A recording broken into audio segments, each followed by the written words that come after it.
O Senhor esteja convosco. Proclamação do Evangelho de Jesus Cristo segundo Lucas.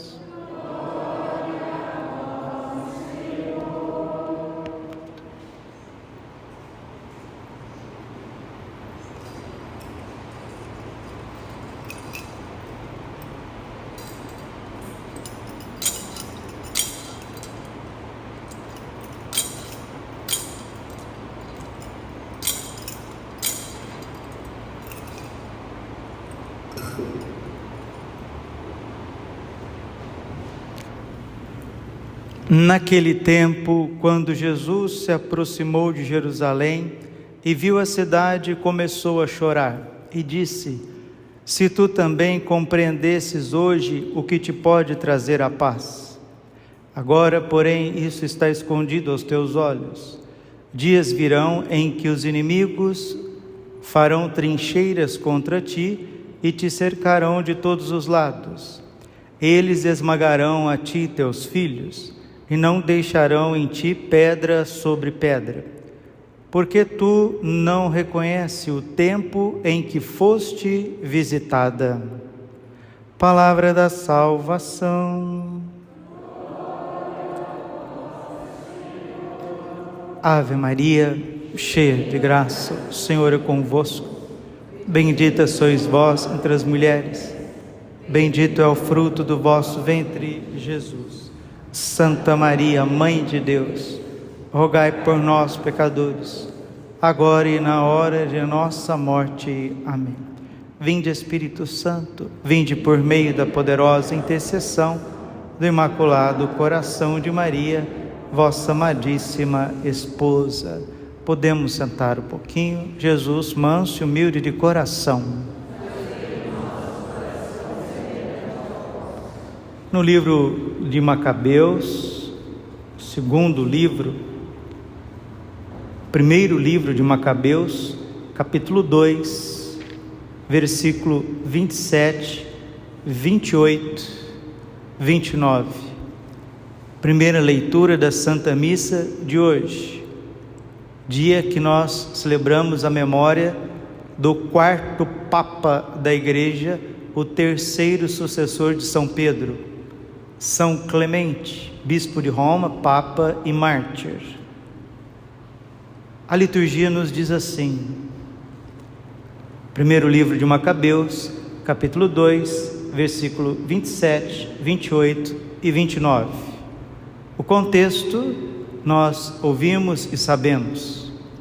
O imperialismo grego estava obrigando os judeus a apostatar, a negar a lei e os profetas, os mandamentos, os santos costumes e acender incenso aos ídolos, adorar os falsos deuses, que os judeus sabiam claramente que eram demônios, forçando os judeus a profanar o dia de sábado, forçando os judeus a comer carne de porco, forçando os judeus a viver como os pagãos. E nós temos no segundo livro dos Macabeus, primeiro e segundo livro dos Macabeus, a história justamente dessa família ortodoxa, dessa família fidelíssima ao Senhor e à sua lei. Os Macabeus não eram legalistas, eles não eram fideístas, eles eram fiéis. Padre, qual que é a diferença de fideísmo e fidelidade? O fideísmo é uma desorientação. A pessoa é fanática, ela não usa a razão, ela não pondera as coisas. É um fanatismo religioso. O legalismo é quando a gente distancia da caridade, do verdadeiro espírito do Evangelho, que é a caridade, a misericórdia, a esperança, a compreensão, a humildade, quando se distancia disso e começa a exigir todos os R's e S's das 713 leis do Pentateuco. Os Macabeus, essa família cheia de Deus, cheia de zelo, cheio de amor, cheio de fortaleza e justiça, não eram nem fideístas e nem legalistas. O que eles eram, padre? Santos, cheios de Deus, prontos a derramar o sangue por Deus e pela santa religião fundada sobre os patriarcas, sobre Abraão, Isaque e Jacó, na lei de Moisés, na sucessão dos profetas, na tradição dos sacerdotes, levitas e reis e rainhas de Israel. Aqui está o contexto dos Macabeus. O primeiro e o segundo livro dos Macabeus, historicamente, é um dos livros mais recentes, ou seja, do Antigo Testamento. Ele data do século III, século II antes de Cristo. Ele já está quase pertinho da queda do Império Grego e do começo do Império Romano, e traz para os judeus o verdadeiro espírito de Israel, que é amar a Deus acima de todas as coisas e guardar a sua santa lei, transmitida pelos patriarcas e profetas. Enfim, aí vai morrendo os filhos dos Macabeus, Judas Macabeu e a sua mãe incentivando os 7 filhos. Isso mesmo, meu filho, não fica covarde não, vai lá, agora é a tua vez. Agora eles vão te matar. A mãe vendo matar os filhos e incentivando os outros. Agora é a sua vez. Pode ir na fila. Que mãe que faz isso?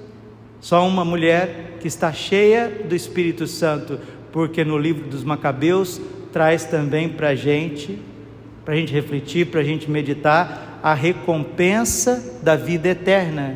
No livro dos Macabeus começa a aparecer de forma clara a retribuição da vida eterna, condenação dos injustos, a premiação dos justos. Mostra também no segundo livro dos Macabeus a questão do purgatório, oferecer sacrifícios e orações pelas almas do purgatório. Tudo isso está nesse riquíssimo livro, primeiro e segundo livro dos Macabeus. E nesse contexto que o padre acaba de trazer para vocês, está escrito aqui no versículo 27, 28 e 29. E Matatias saiu gritando em alta voz pela cidade: quem tiver amor pela lei e quiser conservar a aliança, venha e siga-me. Então fugiu ele e os seus filhos para as montanhas, abandonando tudo o que possuíam na cidade. Também muitos seguidores da justiça e do direito, está vendo? Não eram pessoas desequilibradas, não eram pessoas que não tinham bom senso, não. Eram pessoas que tinham família, tinham filhos, tinham esperança, tinham alegria, dons e talentos, mas para ficar com o essencial, para não perder a fé, para não perder o culto, para não se paganizar e se condenar eternamente, deixaram tudo para trás e foram para as montanhas. Deixaram as cidades e foram para regiões inóspitas. Também muitos, versículo 29, também muitos seguidores da justiça e do direito desceram para o deserto e ali se estabeleceram. Está vendo, meus queridos? No Antigo Testamento, e nós vamos vendo também no contexto da igreja nascente, da igreja primitiva, no livro dos Atos dos Apóstolos, para que os cristãos, para que os judeus pudessem exercer a sua fé, eles tinham que deixar muitas vezes posses para trás. Posses, casas, terrenos, rebanhos, vizinhos, lugares. Mas por que eles deixavam tudo isso para trás? Das duas uma, ou eles deixavam para trás, ou eles perdiam a fé, perdiam o direito de cultuar o Deus vivo e verdadeiro, e eles não pensaram duas vezes, deixaram tudo para trás e foram para as montanhas. No Evangelho de São Mateus, no capítulo 24, Jesus também, ele faz essa alusão. Vai chegar o tempo onde que vocês precisarão fugir para as montanhas. Padre, o que é a montanha na Bíblia? A montanha na Bíblia é o lugar do encontro com Deus. Moisés vai encontrar com Deus no Monte Sinai. Elias vai encontrar com Deus no Monte Carmelo. Jesus vai encontrar com Deus no Monte das Oliveiras. As pessoas seguem Jesus até o sermão da montanha. Jesus sobe com Pedro, Tiago e João até o Monte Tabor. Montanha é o lugar onde se respira a paz, se respira Deus. Ali você não controla nada. São Francisco, para fazer a quaresma de São Miguel, foi até o Monte Alverne, ao Monte Gargano. São Miguel apareceu no Monte Gargano e lá ia São Francisco fazer as suas orações. E quando ele fazia a quaresma, ele ia até o Monte Alverne, e São Francisco rezava nos montes. São Bernardo de Claraval, por isso que aí já vem Claravales, foi para o Vale da Luz para fundar os seus mosteiros. Por que eu estou dizendo isso? São João Batista vivia na comunidade dos essênios, que viviam refugiados no deserto. Chegou um momento da história do povo que o povo precisou fugir para o deserto, o povo de Deus. Chegou um tempo no século II, século III, época de Santo Antão, São Pacômio, São Paulo de Tebas, São Macário, de tantos eremitas e anacoretas que eles fugiram para o deserto. Quem estuda a história da igreja sabe que é um capítulo chamado Fuga Mundi. Ai, padre, mas isso é covardia, é sair da luta do dia a dia. Não, a gente tem que ficar aonde Deus nos colocou. Se eu nasci ali, eu tenho que morrer ali. Ah, então tá bom, Gabriela, eu nasci assim, eu cresci assim, eu aprendi assim, eu acostumei assim, eu estudei aqui, eu trabalhei aqui, eu vou morrer aqui, Gabriela. Não, totalmente errado. O vento sopra para onde quer, você ouve o ruído, mas não sabe de onde vem, nem para onde vai. Assim acontece com todo aquele que nasceu do Espírito. João capítulo 3, versículo 6. Nós somos como o vento, meus irmãos. Hoje estamos aqui, e se Deus nos quiser em outro lugar para guardar a fé, a esperança e a caridade, para não perder a vida eterna, para não perder a liturgia, para não perder o culto a Deus, para não perder os verdadeiros cristãos. Prometo para vocês daqui da capela e para quem escuta as homilias do Padre Braulio. Chegou para mim de Portugal, agradeço muito o senhor Rui Costa, do apostolado de Garabandal para a língua portuguesa. Ele veio ao Brasil fazer um belíssimo apostolado, com o acolhimento dos bispos, muitos bispos em suas dioceses, padres acolhendo o senhor Rui Costa. Peregrinei com ele até Garabandal, Fátima, Lourdes. Foi maravilhoso a peregrinação no ano 2022. Ano passado, o senhor Rui Costa me presenteou com um livrinho do Joseph Ratzinger, chamado Fé e Futuro. Foi uma série de conferências radiofônicas que eles transcreveram, se tornou um livrinho. Prometo para vocês que eu vou estudar esse livrinho de página a página, vou ler ele com muito gosto, depois eu vou fazer uma homilia em cima desse livro, Fé e Futuro, que eu procuro há 13 anos. Fazia 13 anos que eu procurava esse livrinho. Nessa conferência, o ainda Padre Ratzinger, ele diz, e eu vou trazer as palavras exatas, o parágrafo inteirinho, porque eu estou com o livro em mãos, Fé e Futuro. Ele diz que a igreja voltaria a ser pequenina, a igreja voltaria a ser quase catacumbal, escondida, como na época de São Clemente, o Papa que nós celebramos hoje. Que a igreja voltaria a ser pequena, que a igreja seria perseguida, mas esse pequeno grupo de cristãos, de católicos, seriam tão cheios do Espírito Santo, tão cheios de Deus, que seriam muito santos, fiéis e indomáveis, assim como os macabeus. Santos, fiéis e indomáveis. Palavra? O que é essa palavra, padre? Indomável. Tem alguns animais que você não consegue amansar.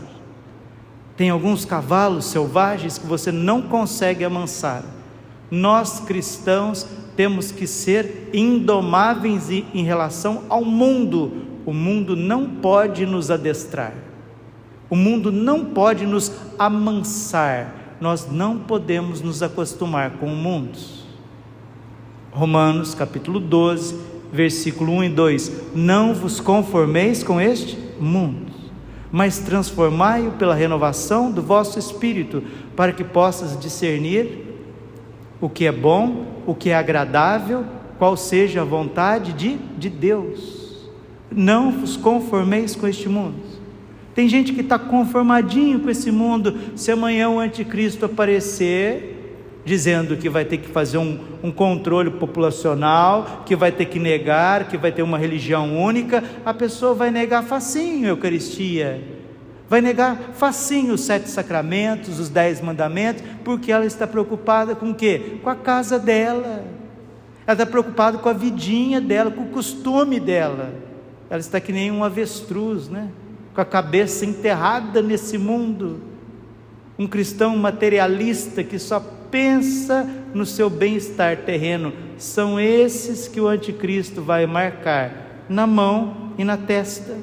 Padre, onde está escrito isso? Está escrito no capítulo 13 do Apocalipse. Então, irmãozinhos, nos preparemos todos os dias, com oração, com jejum, com penitência, com profundos estudos e reflexões, profundos, autênticos, a partir dos documentos papais, a partir dos grandes livros, das grandes obras. Graças a Deus, Nossa Senhora não nos desampara, as mensagens de Nossa Senhora estão aí, né? Falei em mensagem de Nossa Senhora, agradecer tantas pessoas que estão ouvindo as homilias pela internet. Recebo um testemunho atrás do outro. Estados Unidos, Europa, Brasil, todos os estados do Brasil. Pessoal de Santa Catarina que não conhecia o cenáculo, numa região, numa cidadezinha de Santa Catarina, o Senhor me enviou um áudio agradecendo que descobriu o cenáculo através das pregações. Muitas pessoas dizendo: padre, não deixe de colocar as homilias, coloque as homilias todos os dias, padre, para a gente poder ouvir, para a gente poder compartilhar com as pessoas que a gente ama. E é isso mesmo, porque está escrito lá na carta aos Coríntios, primeira carta aos Coríntios, capítulo 9, versículo 16: ai de mim, se não anunciar o Evangelho. Tem irmãos nossos padecendo Brasil afora, mundo afora, por falta de Evangelho, por falta de uma palavra explicada de acordo com a tradição e o magistério da igreja. Então, enquanto Deus nos der saúde, enquanto Deus nos der a graça, enquanto pudermos dizer amém, o Padre Braulio continuará anunciando o Evangelho de Jesus, oportuna, inoportunamente, como está lá na segunda carta de São Paulo a Timóteo, capítulo 4, versículo 1 e 2, anuncia a palavra oportuna, inoportunamente, ensina, corrige, exorta, com toda paciência e sabedoria, para corrigir e formar na fé e na justiça, porque a palavra de Deus, ela transforma as nossas vidas. Que São Clemente, que viveu numa igreja catacumbal, que viveu numa pequena comunidade de cristãos católicos, que eram indomáveis, o Império Romano não conseguia dobrá-los, pelo contrário, muitos romanos e pagãos se convertiam cada vez mais, foi martirizado. Pedro foi martirizado, Lino, que foi o segundo papa, foi martirizado, Anacleto, que foi o terceiro papa, foi martirizado, Clemente, que celebramos hoje, autor de uma belíssima carta aos Coríntios, que foi escrita no ano 96, ele governou a igreja de 88 até 97, né? Governou a igreja por quase uma década. No final do século I, derramou o seu sangue como Cristo para não negar a Deus e para não negar a religião, assim como os macabeus. Sejamos fiéis no pouco, que Deus nos confiará muito mais. Agora, se você, termino, se você fica pensando somente, ai, minha vidinha, eu gosto tanto dessa esquina, eu gosto tanto do sofá da minha casa, eu gosto tanto dessa vizinha, então você vai ficar com a esquina, com o sofá e com a vizinha e vai perder a vida eterna. Porque Jesus sangrou até a última gota. Nossa Senhora teve seu coração transpassado. São Clemente foi martirizado. Milhares e milhões de cristãos na história tiveram o seu êxodo para preservar a fé. Agora Jesus tem que se adaptar a você em todos os sentidos. Desculpe, se alguém ainda não te falou isso, você está no lugar errado. A Igreja Católica não é isso. Não é Deus que se adapta a você a todo custo. É o contrário, alguém tem que te avisar. É você que se adapta à vontade de Deus a todo custo. Glória ao Pai, ao Filho e ao Espírito Santo, como era no princípio, agora e sempre, por todos os séculos dos séculos. Amém.